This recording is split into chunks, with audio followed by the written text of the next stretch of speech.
My name is Tom and I am an alcoholic living over in Oakland. Glad to come all the way to Pleasant Hill to talk some experience, strength, and hope. There's some new people in the room. Welcome.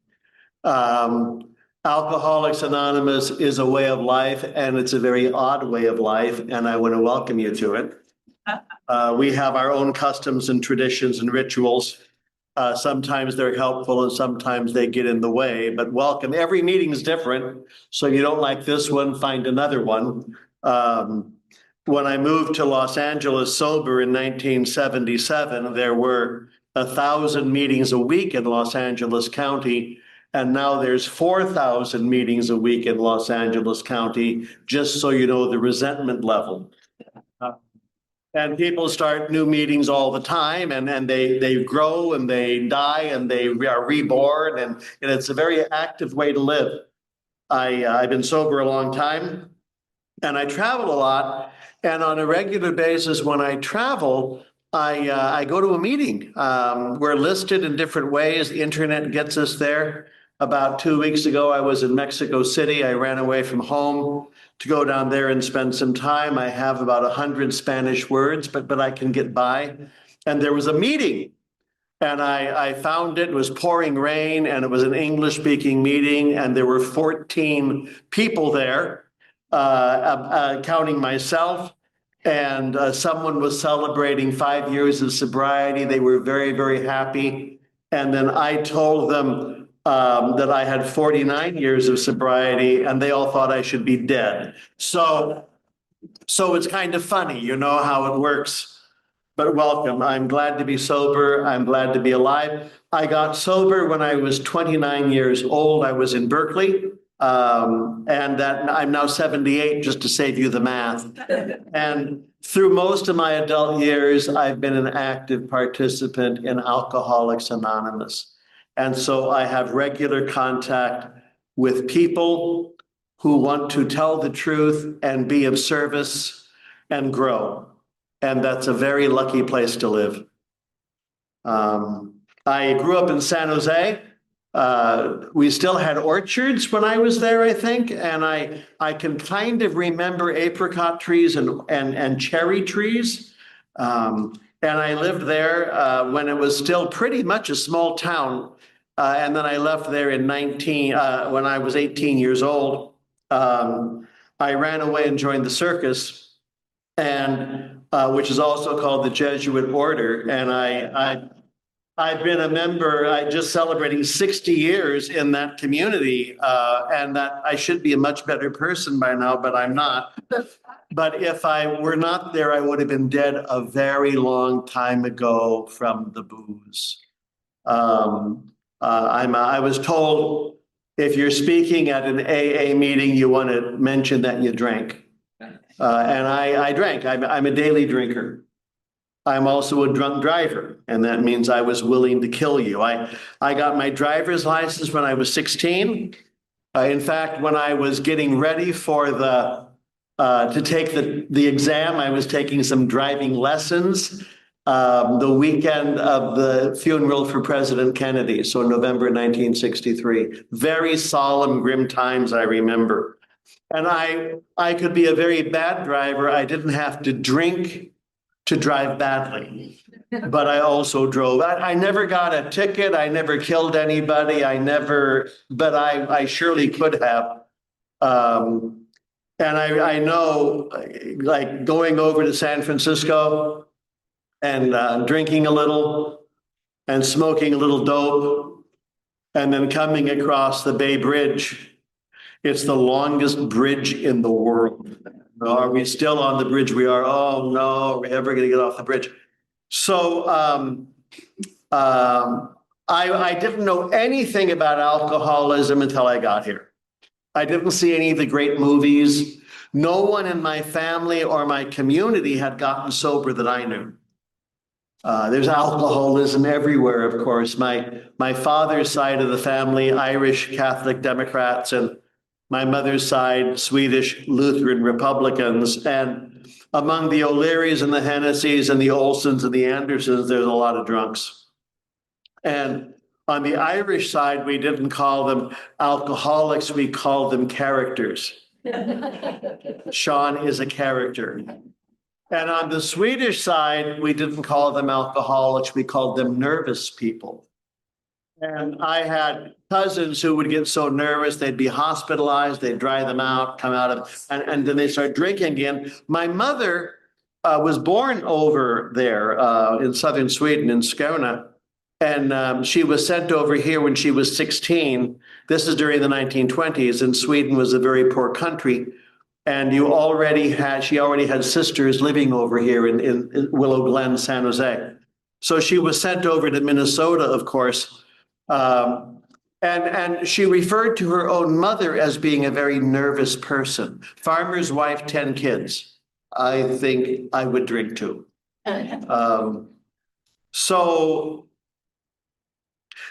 what we did in my family was we talked around things. We didn't talk about things. We used codes and euphemisms and changed the subject. And like I say, characters, nervous people. No one had cancer in my family. They weren't feeling well. And so you had to figure that out. And one of the great surprises when I started coming to meetings was to notice that here people talk directly about real things. It's not minimized or shoved out of the way, and we focus on alcoholism and the recovery from alcoholism, and we have a program and we want to stay focused on that, and people get well. Bill Wilson, at one of the talks he gave, said until they figured out that this was not just your emotional stuff and spiritual stuff, but an honest to goodness real disease of high caliber, no one got well.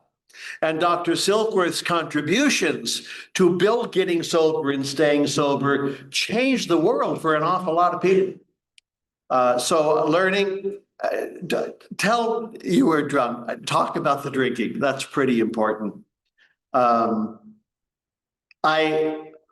been going to meetings for a long time, and I've met some wonderful people, and some of them really were mentors for me, not just in staying sober, but on being alive. One of them was a physician over in Marin County. His name was Dr. Gill, and he was French Canada, came to the United States to be a doctor, moved into San Francisco, got sober in the late 1950s. Relapsed in the 1960s, got sober again in 1965. And he did a lot of work as a physician helping people get well. And he became a very old man. He died in his 90s. He was blind from macular degeneration. He had a lot of deafness, but he was still very mentally sharp. And we would get him to meetings sometime just so he could talk to all the young people in the room so they could see one of these big trees in the forest.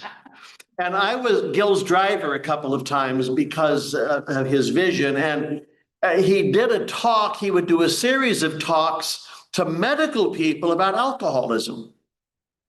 And medical people are tough to talk to. Church people are tough to talk to because they know everything. Medical people know everything. To get a new idea into the medical community or the church community is virtually miraculous. So Gil talked about the disease, and he talked about symptoms. He talked about changes in personality. He talked about changes in tolerance. He talked about blackouts. He talked about all sorts of things. And then he was open for questions, and a lady raised her hand, and she said, "Doctor, is this really a disease? You know, I mean, really? And he said, symptoms, progression, dead. Yeah, it's a disease." And she said, "Well, if someone's showing early signs of the disease, can you sit him down and say, listen, you're showing early signs of the disease. You should do something about it. You're reminding everybody of your mom. You should do something about it. Remember Uncle Louie? Well, people think you drink like Uncle Louie. You should do something about it. Wouldn't that be a good idea?" And Gil paused. And he said, "It's a nice idea, but it won't work. It won't work because alcoholism is a disease that has three distinct stages, three distinct phases. Phase one is the fun phase. This is when it's really fun. And if you're having fun, you're not going to stop. Now, you're driving drunk and you're throwing up and you're 6 different people and you beat up strangers, but you're still pretty much having a great time. You know? And as long as you figure I'm on top of this, you're not going to change. If I ever get to be as bad as you, I'll stop. Stage 2 alcoholism is called fun plus problems. It's still fun, but you start to get into trouble. You get fired from a job. You get a drunk driving ticket. You end up in jail. It can happen to anybody. Stage 3 is just called problems. The fun's over, but you're still drinking. The fun's over, but you're still defending your drinking. The fun's over, but you're still lying about your drinking. And this is what the first step asks as a question is, are you still having any fun? And if you're still having fun, we don't look good to you. Oh, let's go to a church on Sunday night and hear an old man talk. What a great idea. But if you have the gift of desperation, if you've been badly beaten by the disease, this is a good place to come to. I was at a meeting down in Union City, Fremont years ago. And a person talked about alcoholism, and they said, the book refers to us as having an allergy of the body and an obsession of the mind. I like that definition. It works for me. I'm allergic and I'm obsessed. I still think about drinking, by the way. It pops into my mind. I will notice booze where other more normal people don't. It's not, I've never had the thought, I have it all the time. And the way I've stayed sober for all these years is I tell myself I can always drink tomorrow. I don't drink today. There's a series of things I don't do today. Tomorrow, who knows anything, but today, clean and sober. And it enables me to have a life. But I have a very funny imagination. Anyway, allergy, obsession. So this guy in Fremont at a meeting said, alcoholism was a lot like dancing with a gorilla. You're not done dancing until the gorilla is done dancing. And when they told the story, they didn't say dancing with the gorilla. They said dating the gorilla. And they didn't say dating. But you get the picture. You are on the receiving end of a very strong beast.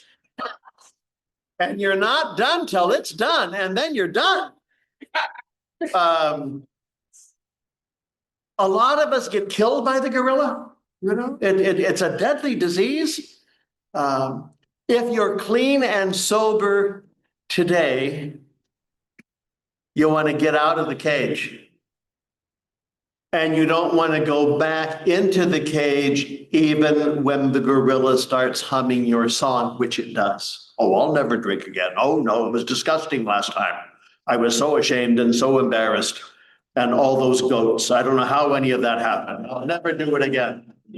And then the moon's full, like tonight, you're a little restless, you hear music, and the cutest gorilla in town is inviting you in. Maybe one more dance. And it's just death. It's just death. So I stay out of the cage one day at a time. Whew. People who love us visit the zoo a lot. And they look at all the animals, and then they go to the gorilla cage and they see the person they love dancing with the gorilla. The alcoholic might be your mom or dad, favorite uncle or aunt, brother or sister. It might be your spouse. Might be one of your kids or grandkids, but it is an emergency and a crisis. You see the danger, you see the violence, you see the insanity of it, and so you decide you must do something. So you get into the cage and you start vacuuming and sweeping and moving things around and giving advice, of course, because that's what we do. And then that doesn't work, so you try to pull the gorilla away from the person you love, and the gorilla turns on you and yanks your arms and legs off. And so there's a program for this, and it's called Al-Anon. And Al-Anon, a lot of Al-Anon simply comes down to this: stay out of the cage. Let's all say that together. Stay out of the cage. But I want to help. I want to fix. I want to rescue. It doesn't help. Mind your own business. We're going to meet over by the giraffes and talk about our compulsions to mind other people's business. It's the only, a lot of it, if you love an alcoholic, your life gets damaged, and a lot of people die of untreated Al-Anon crazy. You'll notice that. I started going to Al-Anon when I was about 10 years sober for a number of very good reasons. And so I'm bilingual. I'm in both programs. And I mentioned this at a meeting in Marin County years ago. I've never been asked back. If you mention Al-Anon in some AA meetings, people burst into tears and have to leave. Anyway, I mentioned that I joined Al-Anon because I didn't want to be a sober person who was shooting people. Exhaustion and rage are part of my deal. So a lady came up to me after the meeting and she said, "I'm 7 years sober and I hate everybody. Should I go to Al-Anon?" And I said, "Hold out as long as you can. Don't rush to get well. You know, you'll wait till you're ready." I did not have a lot of trouble with step one. Some people do. I did not have a lot of trouble with step one. The powerlessness and the unmanageability were new ideas to me. I mean, I thought I was a bad person. I was a disgusting person. I was a failure, bad guy, a liar, all those things. That's what I was. I should be better. And I had not drinking mixed up with being good. And here's the problem with that. I can only be good for so long. And then my brain says, "Tom, you've been really good for a long time. You deserve a break." And the break isn't let's go to Paris and you see him, drink. No one will know. And it just starts over again. So I'm not a bad person trying to get good. I'm a sick person trying to get well. And that changes the whole conversation. I was at a meeting in Sacramento. In fact, I was just there Friday night. But this meeting, they're very intense. They have a lot of rules. And one of the rules was if a new people are present at the meeting, you can only talk about step one. And I guess that's because they don't want to give them any hope. There's no hope in step one. I mean, we're all doomed. The sun is burning out. The polar bears are drowning. See you next week. Why don't new people come back? Because they're so depressed. Step two is about hope. Step two says there's a power greater than ourselves that can bring about some change.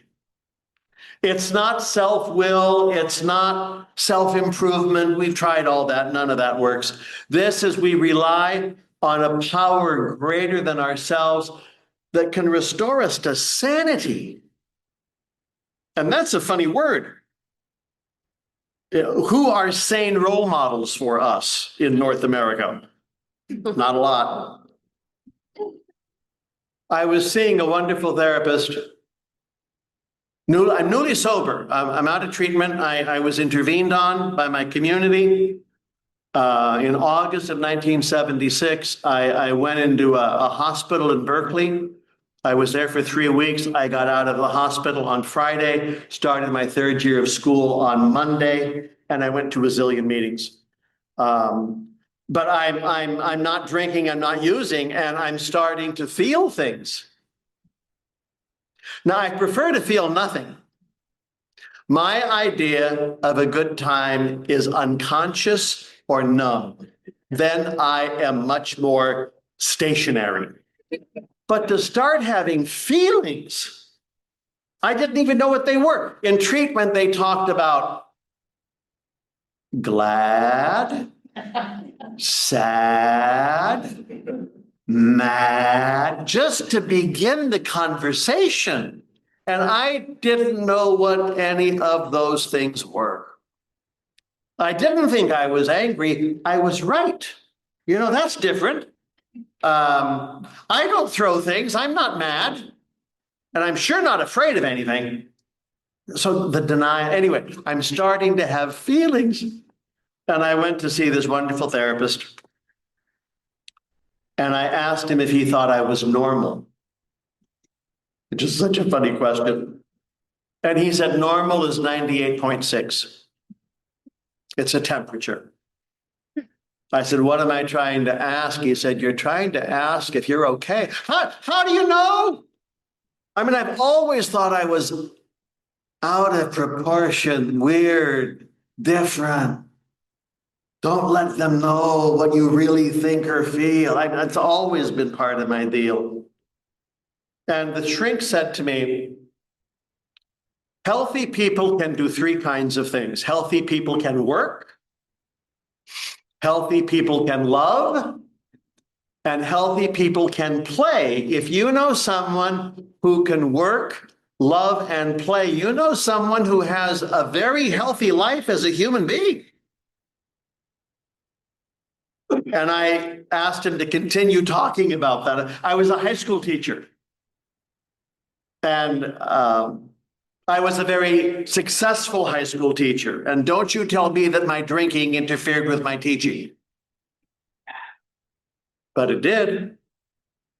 There were days I came to that classroom very unprepared. There were days I was so hungover I should not have been with kids. But I was in denial around a lot of that. Working, starting a job, sticking with the job when it gets boring, finishing a job, cleaning up after yourself, getting in the mail, paying the bills. That's being able to work. I also noticed this. A number of us, when we, between 5 and 7 years of sobriety, we change careers. What we could do in our disease, we can't do in our recovery. I sponsored a guy in Berkeley named Charlie. He ran Charlie's Garage. When I moved up here from Los Angeles in 1981, where is there an honest garage? Charlie's Garage in Berkeley, they told me at meetings. So I started going there, and a whole bunch of us went to Charlie's Garage. And then one day, Charlie showed up at a meeting, and this was the nightmare. Half the people in the meeting were people he knew. Nightmare. He ran out. He almost ran out. He said, Charlie. Anyway, Charlie gets sober. He's still sober today. And we had conversations and we talked, and he was getting close to 50 years old. And he said, I want to talk to you. And I said, what's up? And he said, I want to sell the garage. I want to do something else. I said, what's going on? He said, I started playing with cars when I was 15 in the backyard. I'm now 50 years old. I'm sick of this stuff. I want to go back to school. I want to learn computers. I want to do something else. And my first thought was, where will I take my car? So I told him, you really shouldn't do a major change for the first 20 years of your recovery. But he sold the garage. He did all kinds of stuff. And God got another mechanic sober. And I went to D.H. Walsh's on Albany for a long, long time. That's not the point. working, learning how to work. I went back to the classroom as a sober person, and I found it very difficult. I was having feelings, and I was very shocked to go into the classroom and notice that I was afraid of my students. I never knew that. I never knew that I had fear in the classroom. What happened to me was, if something scares me, I get angry right away. So I become aware of the anger, not the fear. But clean and sober, I was noticing the fear. I had to sometimes be walked to the classroom by another teacher to get inside. I had no self-confidence. It was really, really hard. I did a little bit more therapy. One of my therapists down in Los Angeles told me, when I'm walking through the schoolyard, walk, don't run. Look at kids in the eye. Touch the shoulder, that's safe. Talk to them, don't run from them. And I learned some better behaviors, but the fear was still there. I still am afraid of a lot of things, by the way. I want you to know that.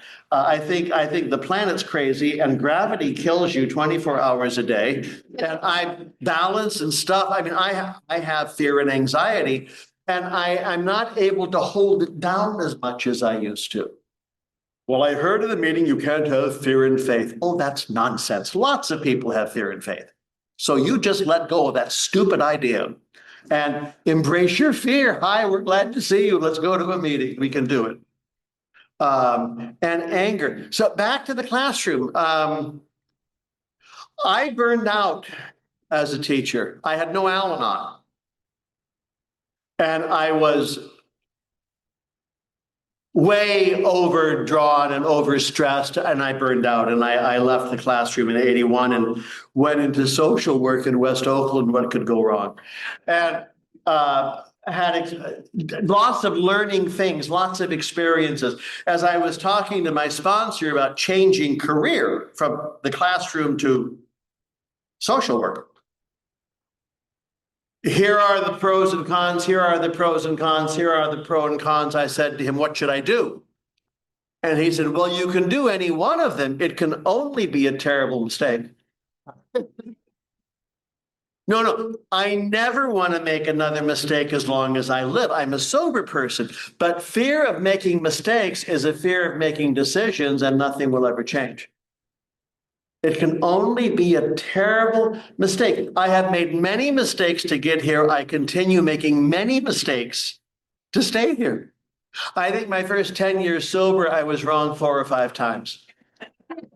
And now I find I'm wrong on a pretty regular basis about a lot of things. When wrong, promptly admitting it. Loving, having friends, drinking. I heard my sponsor do a talk on this once. If you're drinking, friendship means something very special. It means when we're out of beer, your friend is the one who brings more beer. That's what a friend is. In terms of family or intimacy and stuff like that, I mean, it doesn't really exist for those of us who are addicts and alcoholics, because our primary relationship is with the bottle. But how do you make friends? How do you become companions? How do you find allies? Friends, companions, and allies, and perhaps more intimacy with different folks. I mean, all of that's possible, clean and sober. But I was 5, 6, 7 years sober. I had no friends. If you were older than me, you were kind of my teacher, my mentor. If you were younger than me, I was your teacher, but I had no peers. There was no one I could just hang out with, and I had to work on that in terms of finding out how to get along with people, finding out how to hang out with people, finding out how to be with. I just didn't know how to do that. It's a skill you can learn. A lot of it starts if you say hello. Yeah. Hi. Now I don't know what to do. Well, where are you from? And you, how long have you been sober? And you find Some of my best friends today were people I didn't even talk to for the first year or two or three that we were at meetings together. They seemed boring or stupid or old.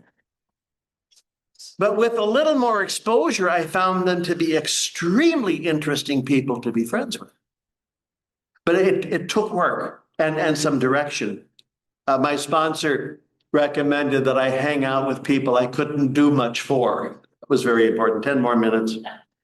And play, learning how to play, learning how to enjoy, learning how to relax. So the therapist, where they're talking, this is my first year sober, the therapist says, what do you do for fun? I go to meetings, I said. He said, yeah, but what do you do for fun? I like meetings, I said. What do you do for fun? We laugh at meetings. And he says, Tom, if you don't learn how to have a good time clean and sober, you're not going to stay clean and sober. And I was afraid, again, the fear word, if I wasn't always in AA, I'd get lost. So I made a list with some direction about things people do for fun. And I tried some of them. Some people go to the beach. I remember a group of us went to the beach in Alameda. We just stood there fully dressed, said, this doesn't work, and left. You have to learn how to go to the beach, you know? Going to live music. I'm in Los Angeles. There was a very popular band called Chicago. They were playing at the Hollywood Bowl. 7 of us went. Everybody in the Hollywood Bowl is smoking dope except us 7 right there. And I was terrified.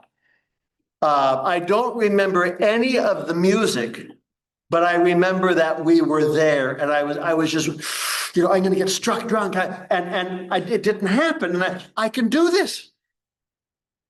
And then I've been to some other places for live music, and I enjoy it I have found some things I really enjoy doing, and I do those.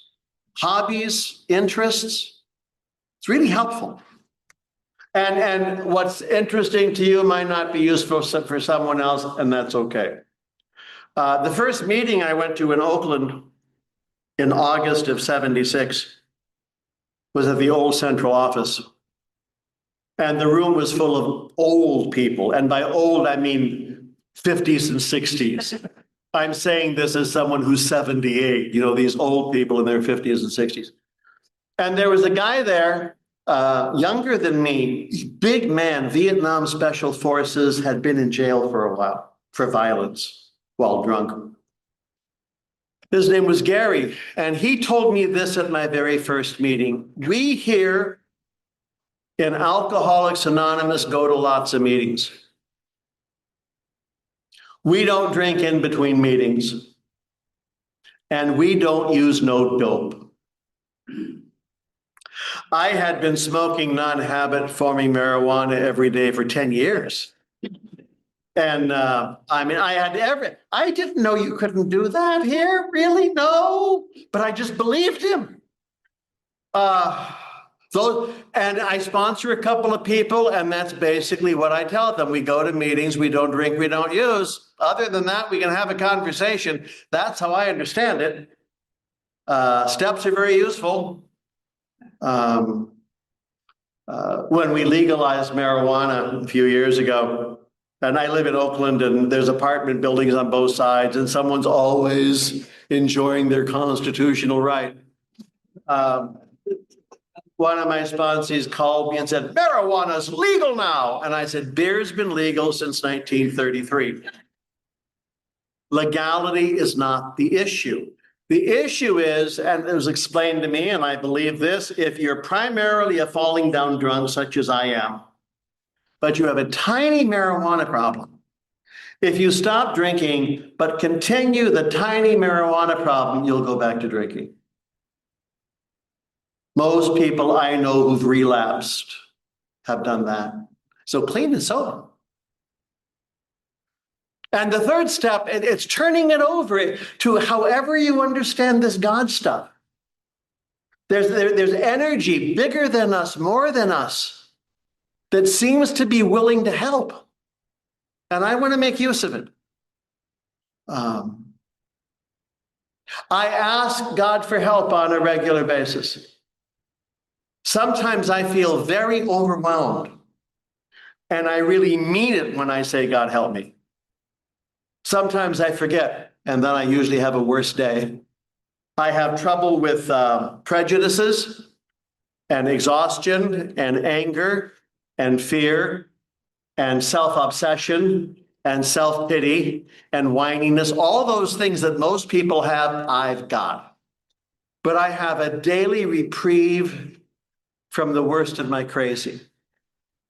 And I keep showing up, going to lots of meetings, not drinking in between meetings, and not using no dope. I don't know if I did 90 meetings in 90 days, but there were days I went to 3 meetings because I didn't know what else to do. And I moved to Los Angeles a year sober, and here's the rule: wherever you get sober is where they do it right. And if you go anywhere else, it is crisis because they're doing it wrong. And in the East Bay, Oakland, Berkeley meetings, no one claps. We're all depressed. We quote our therapist. We're pretty low key. Leave us alone. At Los Angeles, their meetings were rallies. Greeters at the door. We're so glad to see you. Let's cheer. Let's clap for everything. And birthdays were the Academy Awards. So-and-so was getting a cake, and someone's getting a cake. I want to thank all the little people that made this. I just hated it. But I had nowhere else to go. And so I went and I went and I went. And it took me about 18 months to get used to that way of doing things. And then I moved back here in 81. Inventories are helpful. Get them done. It's just another step. Defects of character. I asked my sponsor, why do I still have defects of character? And he said, we ask to have them removed, not erased. And they're removed. They're no longer front and center, but they can be if I'm out of balance or too hungry or too angry or too lonely or too tired. All of my stuff that's out of balance messes up the whole day, and I have to promptly admit it and clean up the mess. Let me end with a comment that I hope you find helpful about the Serenity Prayer. I was taught this, and I think it's true. The Serenity Prayer is not make me serene, exclamation point. That's not the Serenity Prayer. Give me serenity because I have to make decisions. Grown-ups make decisions. There's stuff I can change, and there's stuff I cannot change. If I'm serene and peaceful and balanced, I can make these decisions. There are things I cannot change. Here are things I cannot change. I cannot change the past. And I cannot change the truth. And I cannot change you.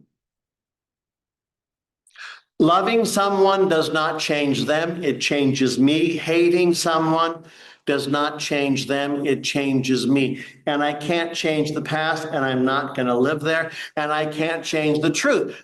The laws of physics, let's just start with those. To every action, there's an equal and opposite reaction. What goes up comes down, plus digestion. All those things are true. And gravity and the speed of light, can't change those. I want to know that because I have much less energy than I had 10 years ago, and I have much less time than I had 10 years ago. So I need to be careful in my choosing. What can I change? 3 things. I can change my thinking, I can change my behavior, and I can change my attitude. And that's the work of the steps, and that's the work of the program, to give me some new ideas and some new direction. One of the first behaviors I started changing was using a seatbelt. This is before it was law. There was a study done of 1,000 drunk drivers on the West Coast. Not one of them had a seatbelt on, not one out of 1,000. And I said, that's something I could do. So I began putting that's where they all go through the windshield. That's how they go. Yeah. Seatbelt. And it took about 2 weeks and then it just became a habit and it was part of self-care and it's part of being a grown-up and it's part of not wanting to go through the windshield. That was the first. There were other behaviors I needed to change. Around 4 years sober, 5 years sober, it was time to stop smoking because I couldn't breathe. And the doctor said, well, you know, if you keep this up, we're going to put you on an oxygen mask.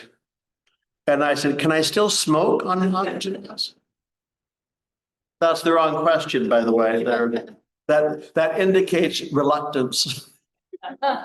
That very grateful for that and other changes that happened. My sponsor, who died, my new sponsor lives in Los Gatos. She's 52 years sober and 96 years old. She is sensational. My other sponsor, who I had for 40 plus years, dementia, died in 2022. But he said, don't try harder, resist less. And I think that's a pretty good way to live. That's everything I know. I'm very glad to be here tonight. If I said anything helpful, make use of it. And if it wasn't helpful, go to another meeting. Thank you.